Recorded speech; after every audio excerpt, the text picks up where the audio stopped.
Hello, this is Ruslan Malinovsky. Hello, this is Roman Yaremchuk. Hello, I'm Sergey Rebro. And you're listening to Ukrainian Plus Football.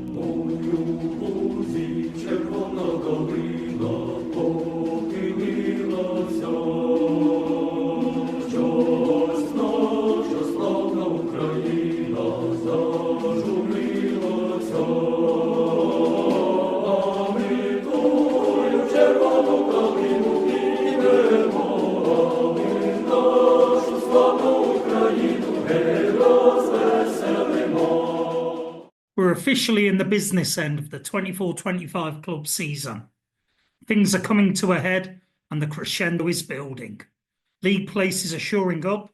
We have places in cup finals up for grabs, as well as relegation and promotion hanging in the balance. We'll be running through all the important news and matters of the past few weeks and those crucial ones ahead of us. Welcome to a brand new episode of Ukraine Plus Football. Тобі скільки років? А мені 35. Я тебе старше на скільки років? Ні, порахуй. 21. І ти як мене називаєш? Кажеш, Ярмола, Ярмола. To get things kicked off this week, we're going to put it in reverse. Start with the important boys, where it's really getting exciting. And we're going to have a look at the bottom of the UPL, where there are 6 or 7 teams right in the mix, trying to avoid the dreaded bottom 2 and trying to claw their way out of playoff battles against 3rd and 4th place in the PFL. Ray, you've got skin in the game. How's it shaping up? And there's a rather interesting goal in Obolon's game this week. Yeah, hi Adam, hi everyone. It's Kyiv derby coming up, and it's always it's the only derby in Ukrainian football if you talk about local derbies in Premier League, and it's the one that we need to, also bring back a little bit, like the traditions of it and everything. Like it all started with the academies of Zmina and Dynamo historically back in before the 90s even, and now we're into this game. But on the other hand, Obolon is above the relegation zone for now, even above the playoffs, and that's thanks to the 6 points that they got, or shall we say 12 points, right? Because as they say, 2 games for 6 points.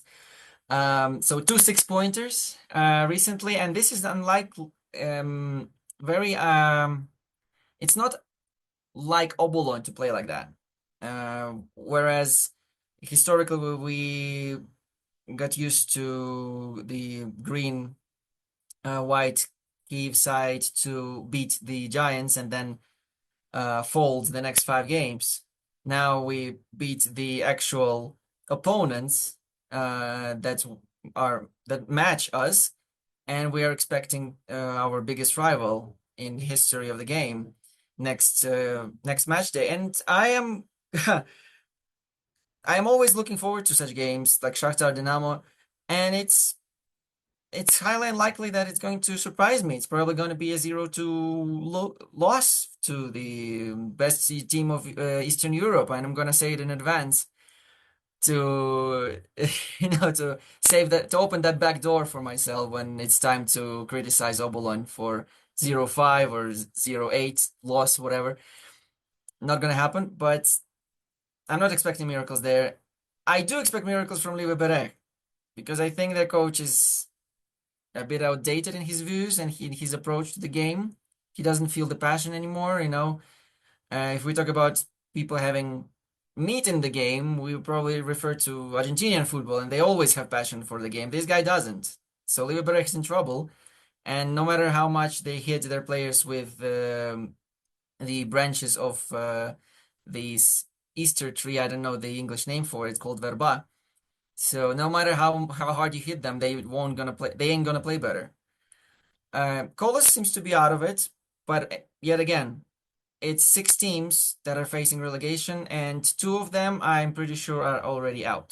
And then you've also got Vorskla, who are having an uncharacteristically bad season under Yuri Maximov.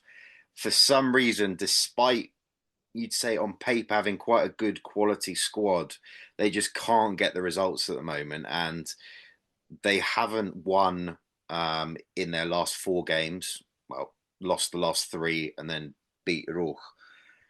And if you look at their upcoming fixtures, they've got those rivals in and around them and some of those informed teams. So it could be pretty rough. And Ray says there there's 6 teams in the relegation battle, but I'm actually going to say a 7 because LNZ is in there.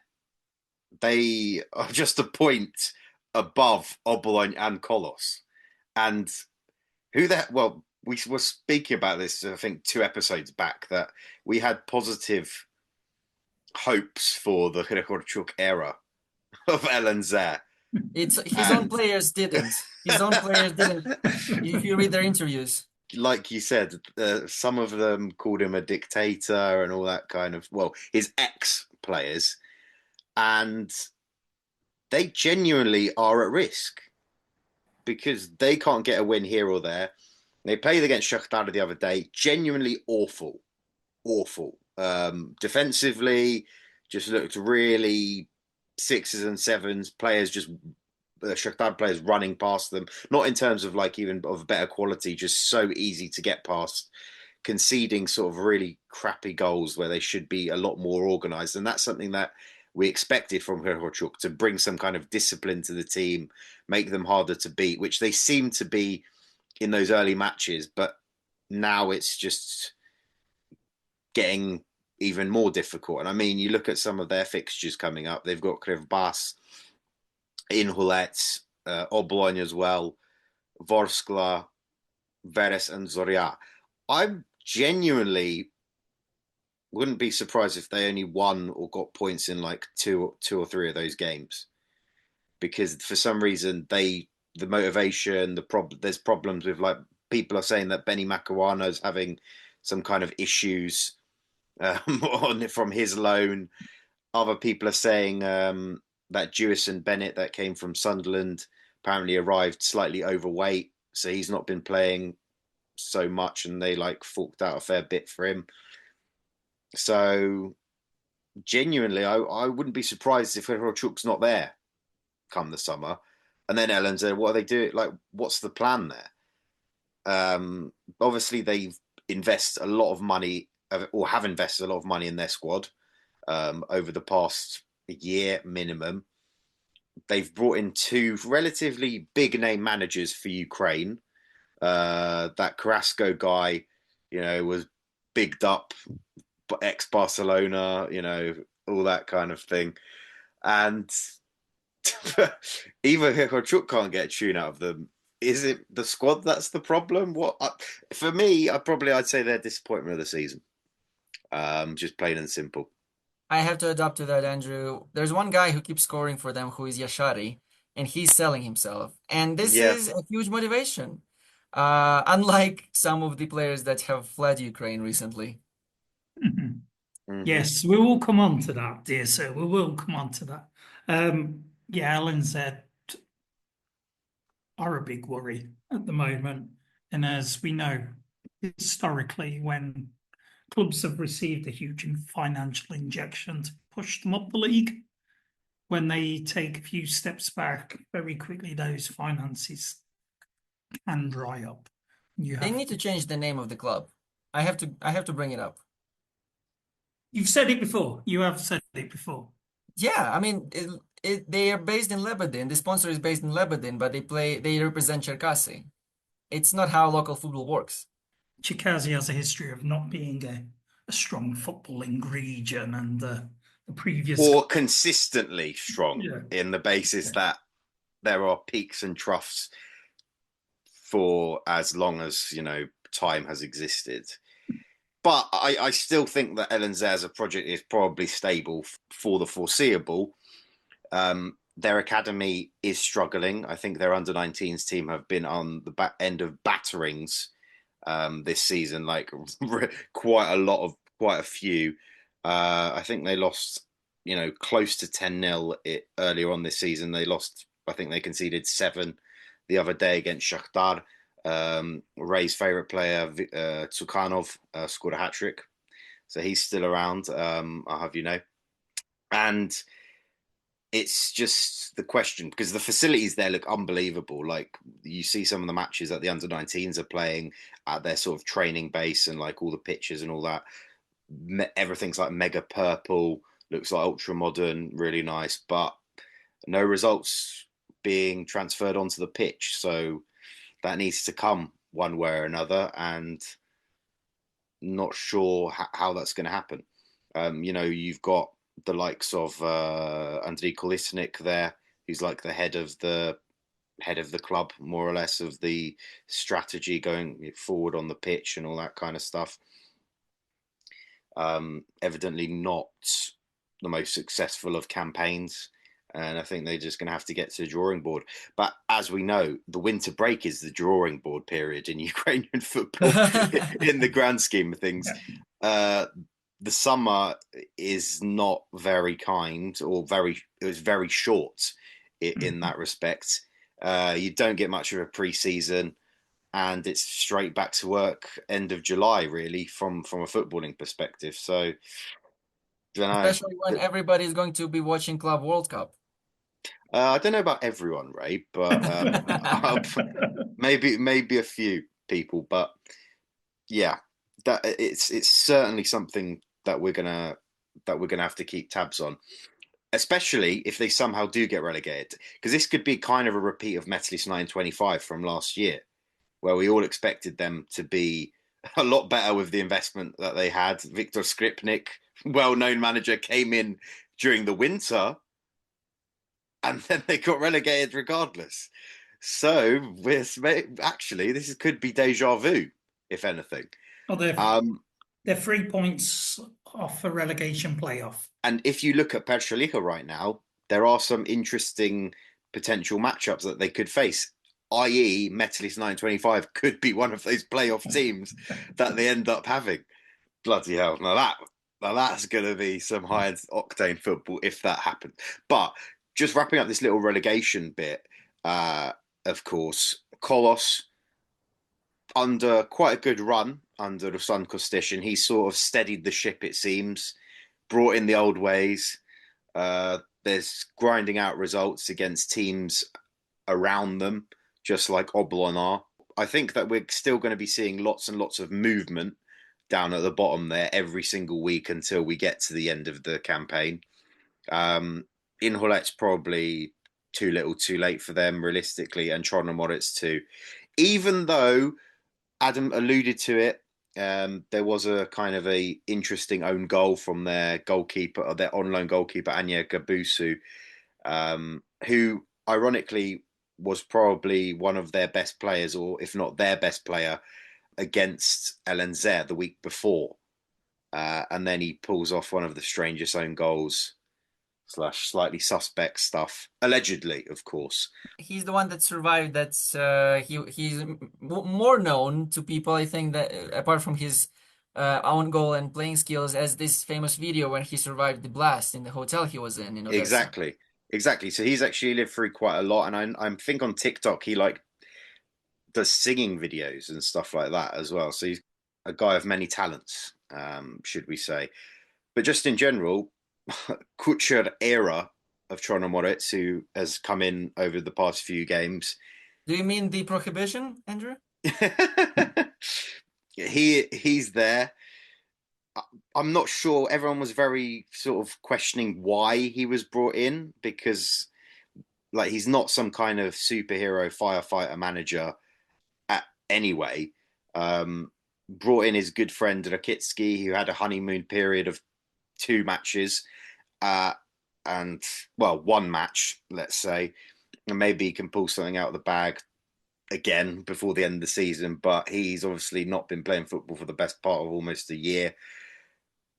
I'm not entirely sure what's going on there. They say that there's been talks of takeovers and all that kind of stuff.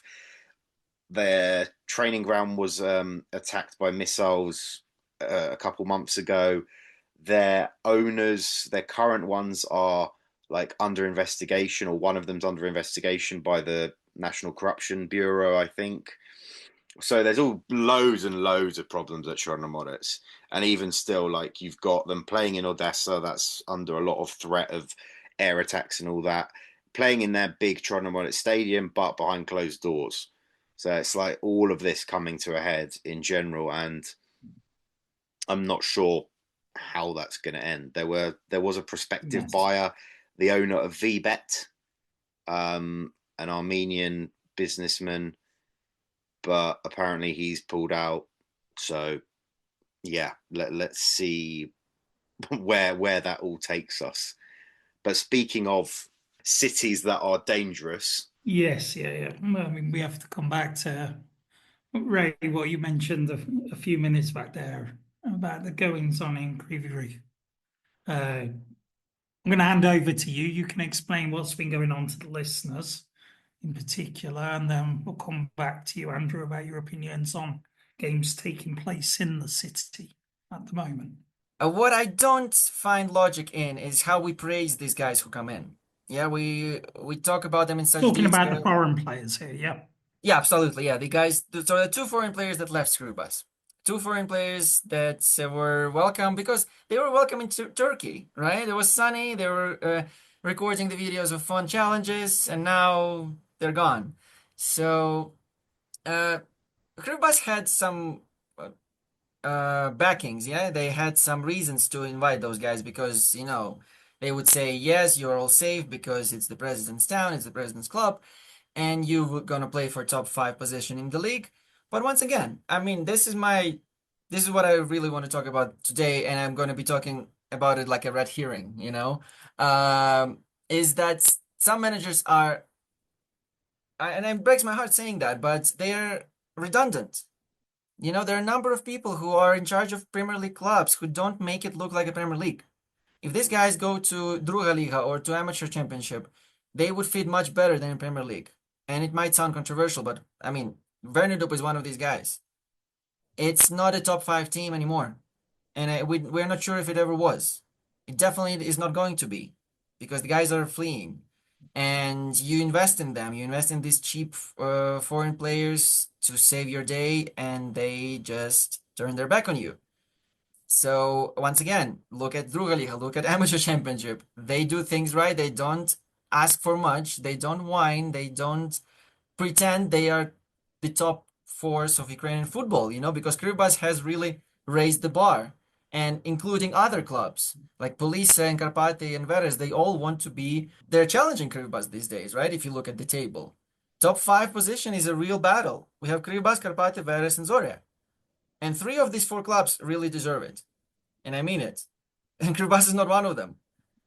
So, unfortunately, it's what happened, and we don't know about the other clubs' situation. How many guys are struggling with actually, facing the realities and facing the music, if you could say that, after coming to Ukraine. It's not something that you should ignore or you should ban foreigners from coming there. Like, okay, no, don't come there. It's dangerous. It's really good when they arrive. It's a good image. It's a good message. Like guys from Karpaty, from Argentina, and so on. Or like Batista from Uruguay, of all people, right? He's doing really well. However, I cannot say it's an exception. It's a real anti-trend that we need to face, and we need to understand that you cannot stitch these holes with tape. If the clothes tearing up, you need to sew it. You don't stick it with a plaster on top. And these foreign guys are exactly that plaster that you're looking for to fix your squad. I get what you're saying, Ray, but I feel that you're probably missing the context that I think that the main reason that these particular players that we know about, or at least that are being reported about right now by name, the Venezuelan Mendoza that scored against Shakhtar earlier this year, and the famous Amoroso Jr., who arrived and played a few matches. Both of them have apparently left Ukraine. And this is coming off the back of the past few weeks where there's been obviously ramping up of attacks in Kryvyi Rih because it's so close to the active front line, the occupied territories and all that kind of stuff. And just last week, we saw a very heavy attack on the playground in Kryvyi Rih. And when you put that in the context of football as well, you're getting some matches taking forever to finish, or they're delayed. So we had Dynamo versus Kryvbas in Kryvyi Rih just this past weekend, and that took a good, I think, hour, maybe a bit less, to get started from its initial kickoff time. Previous matches have also been delayed, taken time. Shakhtar are actually meant to finish their match that they started last year against Kryvbas in Kryvyi Rih this week. So they're traveling to Kryvyi Rih to play that match, and or at least they're being forced to, from a basis that the match will not be moved anywhere or anything like that, because Kryvbas are quite adamant that they want to play there. I think more as an act of defiance, that they're playing for their city, regardless of the fact that there are now no, I think, active hotels in the entire city. And I think Dynamo had to live in Kropivnitsky for the night before, and then they got the hour-and-a-half bus over to Kryvyi Rih, played the match, won, which we'll chat a bit about later, and then headed back. And I'm sure that probably Shakhtar will be doing something similar. But then you think about Shakhtar's foreign players as well. They've got loads of Brazilians and all that kind of foreign talent, and they only have to be there for the best part of an afternoon if there's not any more delays. But even still, that could have a negative impact on them, but probably less so because Shakhtar seem to have the best pulling power, or at least the best legal structure of how they sign these players. I think they make it clear what they're being signed up for. They try and accommodate for their foreign players because of the finances that they have to attract them there, and say, listen, we're paying you this money because we know how dangerous it is. So come on over. But the fact that you are coming over, you're accepting due diligence that you will have to live in these certain conditions. But on the whole, I mean, they are living either in Kiev, which is safer in inverted commas, and in Lviv, which is nearer to the border with the EU. So from that respect, compared to Kryvyi Rih and living there and training there every day, like this Kryvbas side does, who have quite a lot of foreign players. They've got a Portuguese player, got quite a few players from Africa, a few I think South Americans, obviously the two that have just left. So, and it's obviously part of Kryvbas's business model as well, to bring in these players for cheap and then resell them for profit of a substantial kind. But if they have to then rely on, signing Ukrainians and, bringing players from like Persha Druha or something else, I'm not sure how sustainable the project's actually going to continue to be. Because as good as like the Ruda connected owner that they've got, he's Karmanets is, I don't think he's made of money to be sort of, bankrolling this team, etc. Albeit the Hirnik Stadium in Kryvyi Rih, you see it, it's got loads of fans there. Kryvbas as a team is heavily supported in the city, and they do really good work, obviously promoting the club and all that kind of stuff. And the fact that they're representing it, I think it does give, that boost to the local population that, hey, our city is being represented on some kind of national level consistently in this point. So we've got lots and lots of different conflicting things. The only conflicting thing I heard is that Ukrainian players are not made of money, but Africans are. Well, you're not. I just don't think you're going to be able to sell those players as quickly or as efficiently to Europe, for example, or anywhere else, or Libya, for example, as we saw Jihad Bizimana go this winter. So, I just think that's the reality of the situation. And for Kryvbas, for the past 2-3 years, it's worked quite well. Now it's the, push comes to shove where these attacks are really ramping up. And I mean, we've seen what's been happening in Sumy as well. Luckily, I don't think Victoria has been playing there too much. They've been playing some matches away and all that kind of thing, and they're currently Petra, so their finances and all that kind of stuff is a lot less, and they seem to be a bit more of a local side than needing foreign players and all that kind of thing to keep them going. It's very difficult, and I mean, this summer, I think we'll have to find out. There could be quite a shift in the transfer policies, and who you can attract. That more teams are going to start to become a Dynamo Kiev vibe of not being able to attract anyone for some reason. And from a Dynamo Kiev perspective, I don't think it's solely to do with the war. It's to do with finances and all that other stuff in the background. But we might be seeing more and more of that. Yeah, exactly. But I think that's what we are actually facing. That's what I was referring to. I mean, come on, you are not attractive. I mean, you're not the hottest shit in the industry. It's real, and there are a bunch of clubs that have to just realize that. I mean, finishing off with Kryvbas, they had really unstable squad. I don't know about the transfer policy, but these guys were their only hope throughout the last 5 years.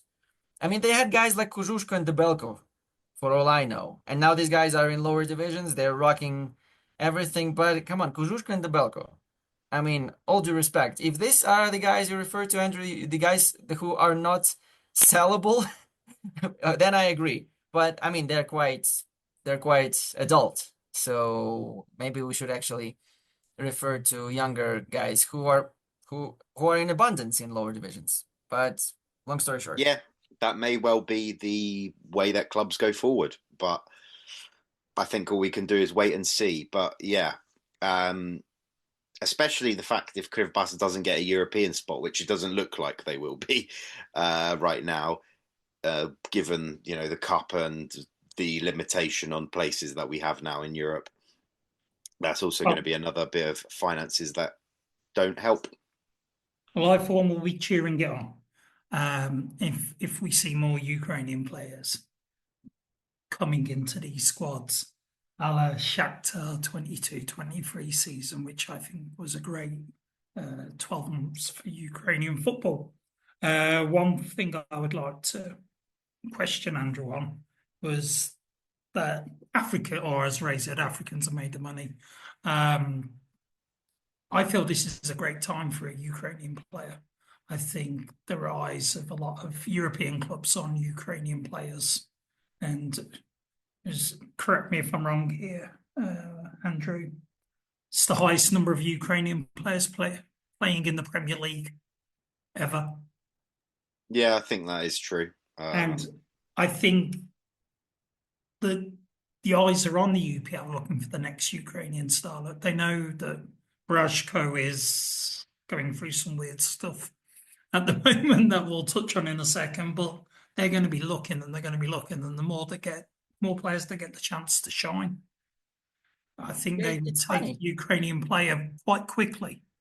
I totally agree with you, Adam, and that's the thing. We need to care about our clubs, making our clubs attractive for local guys primarily, and then only after that attractive for foreigners. We always put foreigners above. Now, we're not going to ignore the top end of the table. It does seem to be wrapping up quite succinctly already, thanks to Alexandria's draws. But Mr. Mykolayovych Yarmolenko has been causing a stir in the social media world over the last couple of weeks. Andrew, I know you've been enjoying, or perhaps shaking your head in disbelief at some of the action.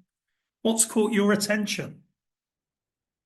Well, as you mentioned there, Adam, Dynamo are probably full steam ahead, champions elect, almost, and they've actually been helped to that by their 35-year-old right winger, who over the past couple of matches has been very influential. And obviously, I think even from the start of the turn of the year, since coming back from injury, he's been starting most matches and playing really well.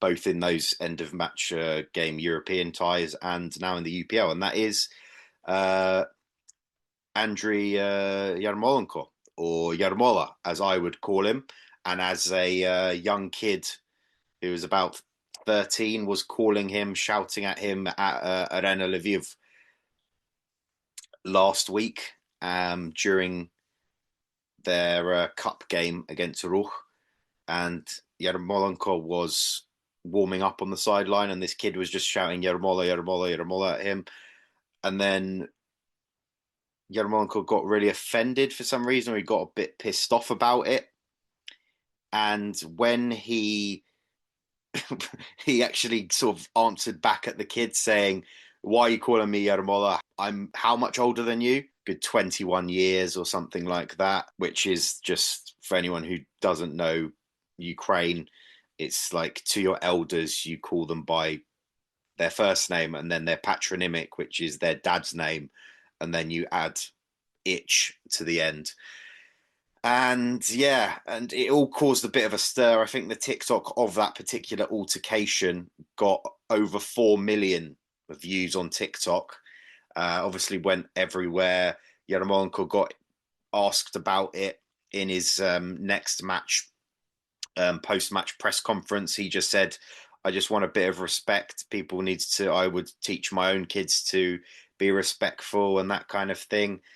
And he pulled out an old man celebration against Kryvyi Rih when he scored, sort of the old walking stick kind of type, to make, because, you know, people have been calling him a granddad and that kind of thing. Not many people have been, I don't think. I don't think there's really an agenda or a vendetta against that. And then even Shakhtar parodied the altercation, where they got, I think, a meal from Kurgan and Aggregat to shout at Pyatov. And Pyatov was like, I'm not Andriy, whatever his patronymic is, just call me curly haired. And I don't know, very stupid parody, but adds the ante ahead of the Klasichna, because we need something to cling on to this year, because it seems like this one might be a foregone conclusion if even if Shakhtar do win. So we just want some kind of bite in this one. And I'm sure that Andriy Mykolayovych, which everyone, like a lot of parody accounts and even just the odd, you know, the Ukrainian football fan, are now using kind of ironically rather than out of respect. So Andriy Mykolayovych has sort of got the intended response, because people will be calling him that, but probably not for the reasons that he wanted to. They weren't born out of respect. They're now born out of sort of taking the piss. And, you know, it begs the question, was he just over the top? I think probably all of us can agree he was. Right, Ray? I just realized it was probably because this kid was from Lviv and I'm from Kiev. Everybody in Kiev can call him Yarmola, but in Lviv, it's like, you know. Yeah, and I mean, to think about it, people still call Sheva Sheva in a colloquial sense. You know, if you saw kids, they'd call it. They're not going to call him Andriy Mykolayovych as well, who ironically they've both got the same first name and patronymic, which makes it all, you know, kind of funnier. And yeah, it's just a really bizarre thing that blew up out of sort of just Yarmolenko being a bit sort of pompous and a bit sort of up his own arse a bit. I feel personally, I love him, but I just feel that it's very much, this is all blown out of proportion just due to his own response. And he was talking about, and then the kid was taking the piss even further in the original clip, saying, let's go for a beer. And he's like 13. And then Yarmola's like, you should be drinking milk still. And it was like, that was quite funny. And I really don't even think that the kid was that offended. I think he was more shocked at how sort of like hilarious it was that Yarmola was getting offended being called Yarmola. You know what I mean? Just I think those were two different kids, even like even better then. So yeah. There you go then. And I mean, I just recalled two examples. One is the exact similar example of Mykolenko laughing while Shevchenko was giving a warm-up instruction, and Shevchenko interrupted everything, and it got on camera, and he said, "Sonny, I'm not laughing." and we're not gonna be laughing tomorrow. And everybody were like, whoa. And now everybody calls Mykolenko Sonny. I don't know if it's true in Everton, but and the second example is when Eden Hazard punched that ball boy kid. And ball boy made a huge mess because he was like a higher up son or someone. Imagine if this kid was a higher up son. I wonder what it would take. But and we don't know anything about the kid. He should have capitalized on that completely. Like he Yeah, should have- exactly. He should be coming onto the pitch during the Klasyczny. If Shakhtar have got any, if anyone at Shakhtar is listening to this podcast right now, get that kid to come onto the pitch, and like hold Yarmolenko's hand as like the mascot or some kind of. It has to be, some kind of parody to continue it. All a bit over the top, but from a footballing sense, Yarmolenko is playing relatively well. And I think this is what we expected of him. His level is the UPL. He can cope with the intensity of it or the lack of. It's kind of the perfect place for him to score, to be influential. And he's on 112 UPL goals now. Do you think he can break the record, though, which is set at 123/124? So technically, he needs 13 goals to break it beyond any recognizable doubt. We know that Seleznov was, going from Kolos to Minai to everywhere to score as many penalties as possible, and he failed in his voyage to try and break that. And Yarmolenko's current contract ends this summer, and he's been quite coy on whether he's going to be extending it or not. He says we'll wait and see.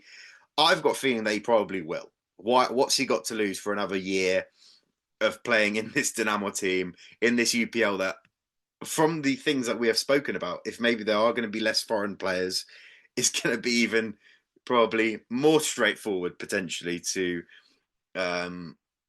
get to that level. Why not? I mean, I think that it's taken him so long to even try and get to Shevchenko's national team record, at least try and go for this one, which seems to possibly be more obtainable. And fair play to him if he does it. I would be very happy to see Andriy Mykolayovych do that. Mike, you're going to be at the Klasyczny in a few weeks' time. What are your hopes for it? I'm expecting, to be honest, it's not going to be a great game for a spectator. I think it's going to be a cagey affair because Dynamo Kiev have all but won the league, haven't they? Let's face it, they're going to run away with it, and I'm sure that's been mentioned a few times. And they know they've just got to go in and sit on the point, really, and they've done that a few times in the big games, and they've sort of, they've kept it shrewd. The Alexandria games they played like that, and the first game against Shakhtar early in the season was a similar case. So, but I'm hoping that Shakhtar are going to come out and give us a performance. Because this is what they need. They need like dominating performances that are really going to set a standard to show that they are still what's the best way to say, the second best team in the league as such. A team that they're going to look like they're going to compete. It's more for pride as such, isn't it? So I don't think it's going to be pretty, but I think Shakhtar will beat Dynamo Kiev in that game. I'll just be happy to be there personally, But yes, I think Shakhtar will get the win. Agree with you. I think it's important for Shakhtar, this one, that they come out of it with some momentum going into next season. Yeah. And I think they've been playing not too bad, Andrew, over the last few weeks. Would you agree? Yeah, they seem to be getting back to their best. Artem Bondarenko, as I've liked the look of him recently. I think he's had a couple of last few games have been really good, where he's got back into sort of the creative role that he has had maybe last season and the season before that. Got a couple of assists in those games, linking up quite well with his respective forwards. Kevin looks to be the real deal finally, taking on that leadership role from a scruff of the neck kind of get results for the team. He got the winner against Alexandria in a very sort of sluggish cup quarter final a few weeks ago. He's been scoring in the UPL, assisting as well. His new Brazilian sort of young transfers that arrived in January have not hit the ground running yet at all. But I don't think they're going to be detrimental in this upcoming Klasicne. Personally, we're going to be relying on those sort of tried and tested players that we know. Marlon Gomez has been looking all right recently too. However, there's a question on Dmytro Rізник. He's currently injured. Apparently, he's going to be back for the Klasicne, but we're seeing Kirill Ofesyan, who obviously highly rated, under 21 international goalkeeper, came from Kolos for a good hefty 3 million in the summer, finally debuted against LNZ, conceded from a corner, but other than that, he didn't really have much to do in that one. He's going to get a few more games. Good for him, because he's ultimately going to be the replacement for Rізник if Rізnik ever goes anywhere in the foreseeable. And I know that there's been rumours of Rізnik being linked with clubs in Europe, and I feel that he probably has got the ability to go on because he had absolutely fantastic European campaign. And, you know, if he comes back fit, then it should be a big boost for Shakhtar. But genuinely, Dinamo have got a big opportunity here to actually have a invincible season. They've not lost in the league all year. They've got, I think, Policia This as is well as recorded Shakhtar. before. This is recorded before Kyiv Derby 2025. So they've got the opportunity of an invincible season. Why not try and take it? Because, you know, that doesn't come around very often. I don't think it's ever happened before in the UPL. Am I right, Ray? Totally. I mean, third star is coming, and they have been invincible before multiple times. We need to actually to keep tabs on that. You know, I mean, I'm not sure if Shakhtar was in this Yanukovych era, like when they won like 5 championships in a row. Were any of them, or all of them, or any of them not invincible? But it's a fun stat to follow up on. And yeah, no objections to Dynamo clinching that title. Third star, right? And Alexandria is out of the race, unfortunately. The question is, who is going to battle for top 3 next season? Would that be Metalist 1925, or would it be any other team? Well, that's the question now. Could it be Bukovyna? No. No. I don't Well, they think are so. making a few. They could at the make moment, Europe. though, aren't They could make Europe, though, Adam. Definitely so. Definitely so. And they're causing a bit of stir with Dynamo Kyiv over the last few weeks. Been getting in the news, haven't they? The match should have been played in Chernivtsi Historical Stadium, which we all love, and which took place in the very first Vysha Liga, 1992, with Bukovyna present. It was right there, and now it's a begunner because the match will be played in Lviv, and it's very similar to the situation Tamworth once had with Tottenham this season, right? I believe in the cup game in England. So very unfortunate, but I think Andrew can fill in on that as he will be present in the game. Yeah, so we saw Bukovyna. They beat Victoria Sumy in the quarterfinal of their all Persha Liha affair of the cup a couple weeks ago. And the fact that they actually played that game in Chernivtsi at their stadium was not actually meant to happen, because under the, I think, UAF guidelines, from the quarterfinal onwards, you have to have like a stadium that meets specific requirements. I don't know exactly what it is, what the requirements are, but because it was an all Persha Liha affair, it was sort of swept under the carpet and they were allowed to play. And when you looked at the stands, they looked pretty full and all that kind of thing. And from a, I think, safety perspective, in the context of the war and everything that's happening right now, Chernivtsi, I think, is the safest region of Ukraine. I think they've not really had one missile attack at all, potentially, throughout the past 3 years or so. So from that perspective, it's as safe as it can get, theoretically speaking, touch wood and all that kind of thing. But from a stadium perspective, I guess there must be some kind of there needs to be some kind of VIP boxes or some kind of other stuff. other like, underground shelters and all this kind of thing. And those laws and those requirements have been forced upon them for this semi-final because they're playing against Dynamo Kiev, who obviously are big UPL side. Obviously, we might have got the same from if this was Shakhtar, who knows, or Policia out of the other sort of 3 semi-finalists. But as a result of that, they had to find an alternative stadium. So sadly, the spectacle, a historic first ever Ukrainian Cup semi-final for Bukovyna, is not going to happen in Chernivtsi. The city will not be welcoming that. Me and Mike won't be able to get the opportunity to go to Chernivtsi to watch that game.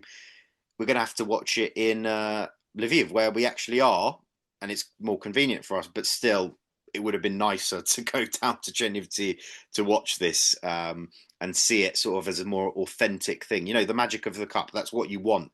That's the 12th man advantage is real, I think, in a cup setting where anyone can win anything. Okay, yes, Bukovyna would be heavy underdogs, but they, I think, would have had an extra chance if they were playing at home. Now they've got to play at Stadia Ukraina, where Karpaty play. And it's going to be, I think, a much more drab affair. Yeah, of course, Bukovyna can try and get something out of it. And kudos to them if they do. But I think it's going to be even tougher than it was going to be beforehand. And they had other options. I think they had Veres, Rivne Stadium. I think the main place they wanted to play in was in Ternopil at the Shuhevich Stadium. But I think it ended up being sort of, let's say, bureaucracy won. And Dynamo now have got quite nice preparations for their Klasichna game, which is just a few days after this particular tie, that they can stay in Lviv, I guess, the whole period and prepare for that match relatively stress-free without needing to travel anywhere and all that kind of thing. So, it's disappointing at the very least, but I don't think there's much you can do about it. I think from next season, though, hopefully UAF can actually buckle up, provide some new ideas, and maybe make this competition something that it deserves to be, because it's lost a lot of its magic in recent years, where like there was that season not too long ago where Dynamo and Shakhtar and I think a couple others started showing up in the quarterfinals round. That's where they entered the competition. And there's not enough lower league sides or amateur sides getting an opportunity to get involved in this cup, like many other countries around the world that do permit it, like France, all of their overseas territories and all that kind of thing get involved. England, of course, is the founder of the greatest cup competition in the world. We want something like that. We definitely do. And there have been some interesting proposals put forward for the next year. It's being labelled as the German system, although it doesn't seem very Germanic to me. However, it seems a little bit intricate. We're expecting to see more amateur teams take place, which I think everyone in this room would strongly support. I don't see any disagreement there. And it's going to be the winners of the Oblast Cups are being labelled as the potential benefactors of these places being made available. Then the UPL teams will start in the last 32, except those in Europe. If you go in the next round, in the round of 16, yeah, where they would join in. How that's going to marry out with 4 teams automatically get the ins and outs of it still need a bit of going.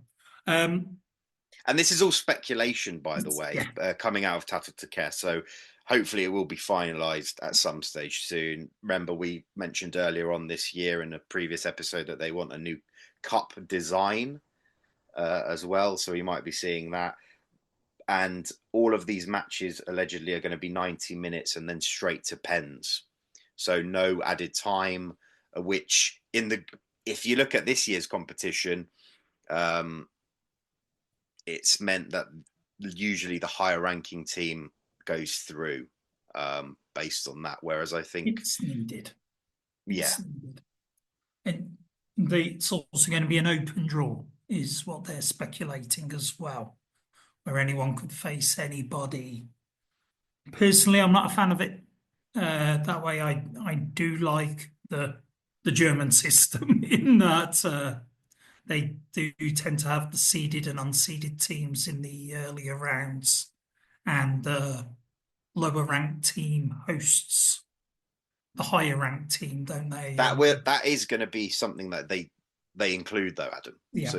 So if under the speculated new things that they're planning on, that is going to be a thing. So the home team is going to be the likes of a Bukovyna against a Dynamo, but hopefully they include this in the bloody new laws that Bukovyna can actually host them at their home stadium.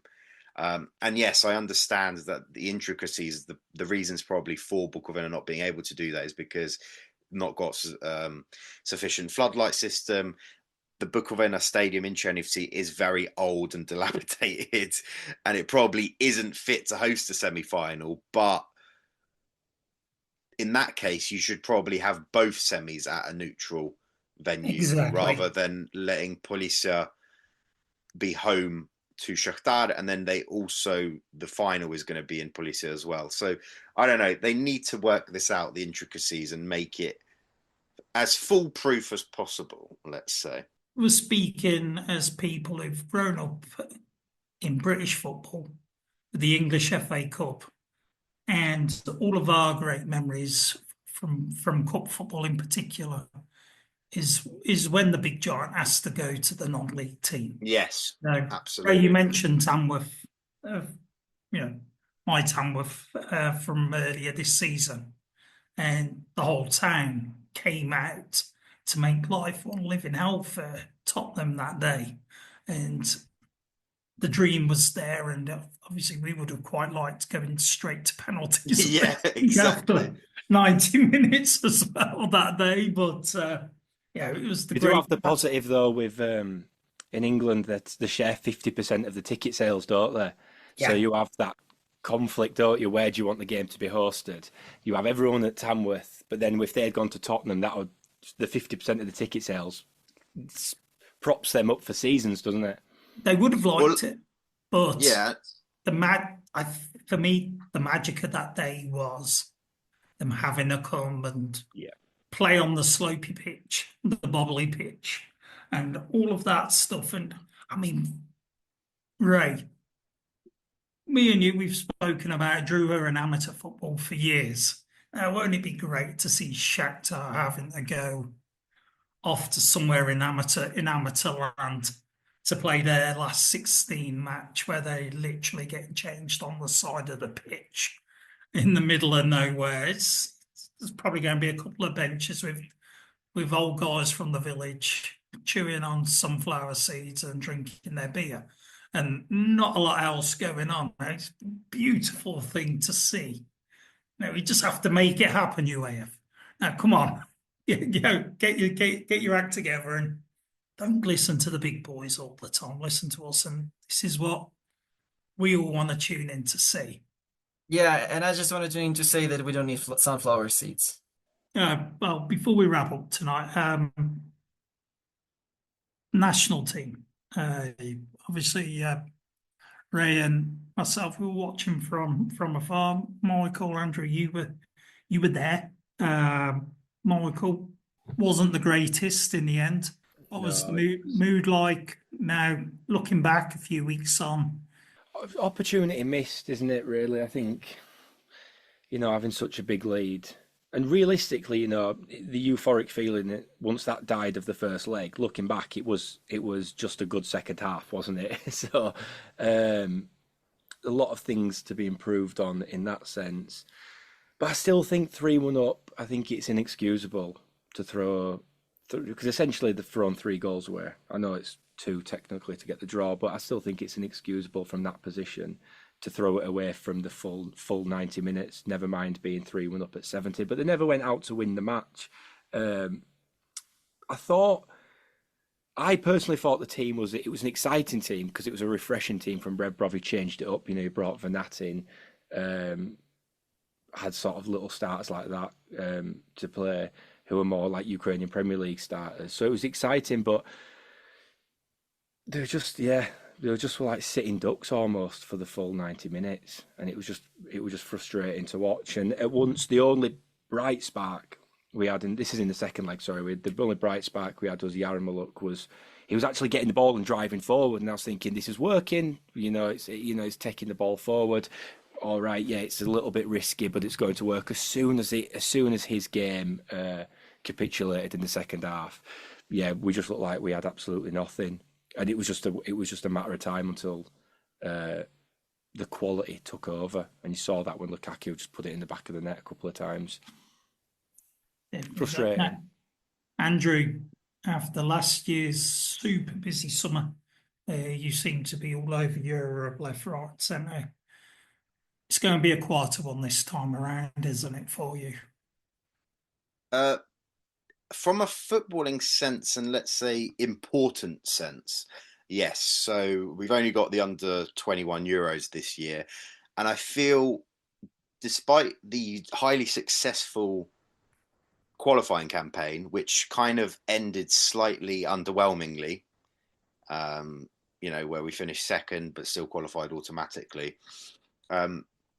I don't think there are as many high hopes as there was with Rotan's team of 2 years ago, where there were the big boys, Sudakov, Bondarenko, Mudryk. We had, everyone in that team, and that Trubin as well, Maxi, everyone you could possibly ask of that, made a really good unit, and obviously Ruslan Rotanya as the core manager of that.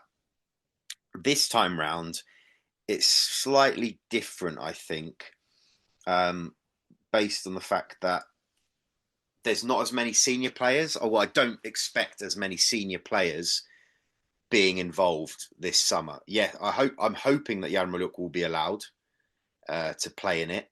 However, there is a question whether Brentford would allow him, because obviously he plays for Premier League and all that kind of thing. Albeit England under 21s are going to be there, so why shouldn't he be allowed to go there? I think he's 100% got to go, and maybe a couple others that end up getting involved. I'm not entirely sure how it's going to play out, but I'm hoping that under Malgosa something can come of it. On top of that, we've also got the Canadian Shield. So anyone who's listening to us in Canada, we've got Ukraine versus Canada finally. I know that our good friend Stefan Fezaruk cannot wait for it. Andriy Timkiev as well. And everyone else out there. The boys are finally coming over across the pond. And so are me and Mike. So look out for that. That's good. We're not missing Ukraine playing on a different continent. And who knows, if we don't make the World Cup next year, we just got our insurance policy of seeing them in Canada a year beforehand. But I think all of that is kind of on the wayside with what's happening, or what's been happening over the past week in Ukrainian football surrounding a particular player called something that we've spoken about before on this pod, and I've spoken of his praises, Artem Stepanov. Am I right, Ray? Give us a little background on what's happening there. It's a bit of a shitstorm, as you say, because it's a youth player.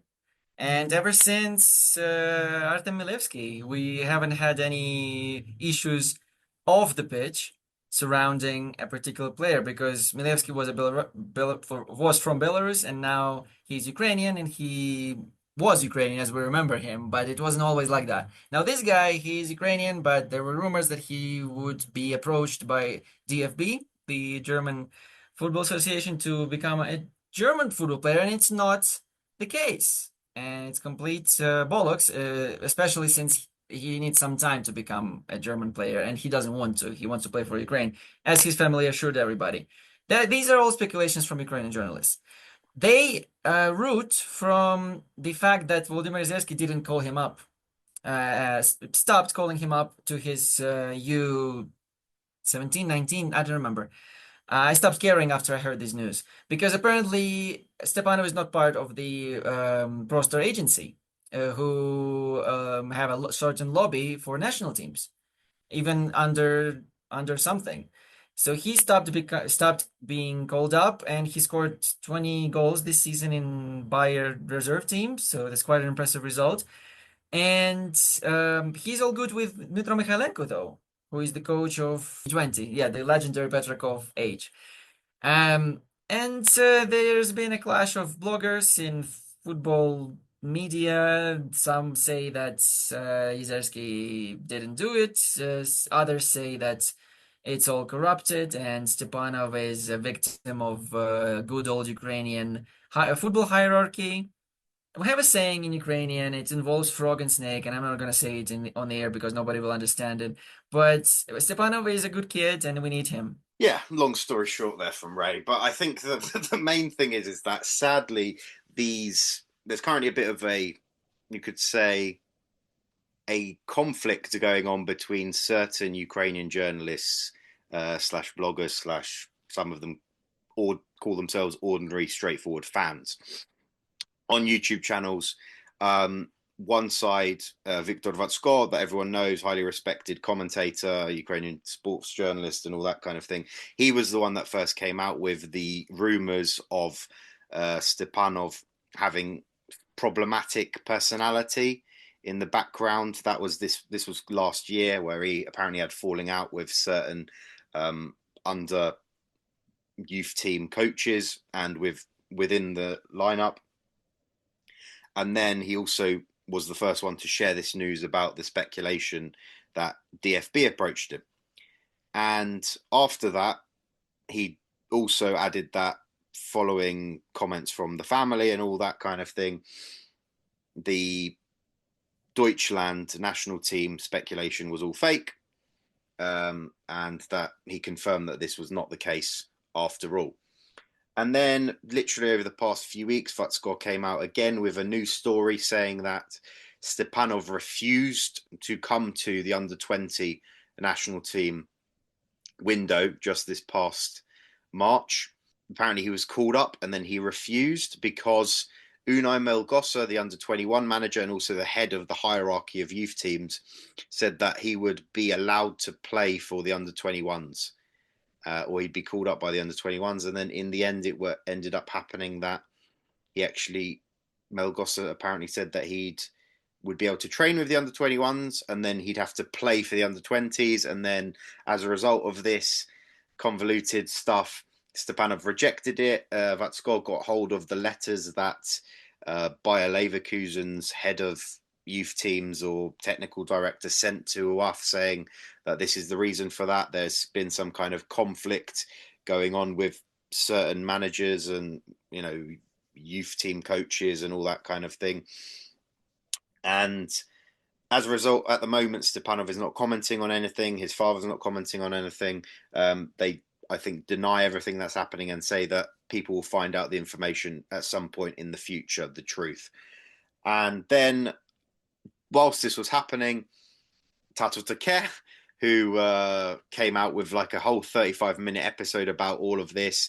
Like Ray said, they started blaming ProStar for having influence in the national team. However, Tato Taker have their own connections to PAS, who also have their own influence in the national team.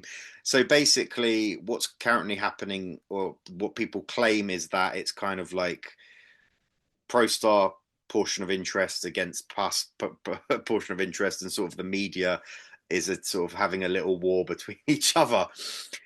I don't really care about that because that's kind of irrelevant and it's kind of getting personal between Vatskot and Spivakovsky, who's the host of Tata Care. Like that's all by the wayside. And it's all kind of speculation. We don't 100% know what's the truth and what's not because it's being skewed to whoever's loyalties lie. So we don't actually know what's 100% happening. Maybe there's some truth in what some saying, maybe there's some truth in other. That's kind of relevant. I just feel that it's kind of unfortunate that Stepanov is in the middle of this, who's a prospective young talent, and he's somehow been caught in the crossfire of all of this, all this bickering and fighting and all this kind of thing. And I think that these, this kind of, let's say, media war between everyone is not going to stop. But I feel that maybe Stepanov has now, well, he's going to leave the topic of discussion and it's going to become a lot more personal between the different factions. Well, you know, some people are saying that the UPL is not very entertaining. Well, they've got some side entertainment. You know, this is kind of like the soap opera stuff. So for anyone who does enjoy that, fair play to you. It's probably going to continue for a bit longer. I just hope that Stepanov in the end is going to be able to get those call-ups. And if he does have some kind of beef with Yezerski, as has been claimed by one of the parties involved in all of this, hopefully that's either resolved.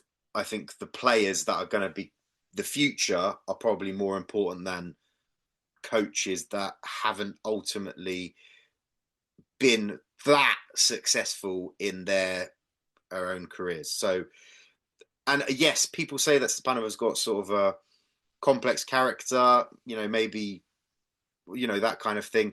There's not actually any evidence of that from anything. Xavi Alonso had him in his squad for the best part of 3 months. And I think that Xavi Alonso is one of the best coaches in the world. And, you know, it all comes down to sort of this Soviet legacy, and, you know, being raised in that from the older generation, I'm sure, and approaches on how to coach players and all this kind of thing. Just modernity needs to be embraced. And sadly, at the moment, Ukrainian football hasn't fully done that yet. It's going to take another few generations, sadly, or hopefully.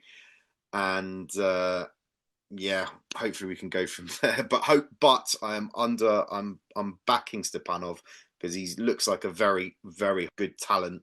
And, you know, when you're looking at the likes of Dovbyk, Yaremchuk's not going to be around forever. He's coming up to 30. Van Nat obviously looks good, but he doesn't really have the profile of a prolific centre forward for a national team in the way that they play. You want someone like Stepanov who looks quite tall, Haaland-esque, as everyone says. Hopefully he can pick that up. And, you know, in the summer, there's rumours that he might go to either a Bundesliga 2 side or maybe one of the lower league, one of the lower half teams in the Bundesliga and maybe get some senior football experience there.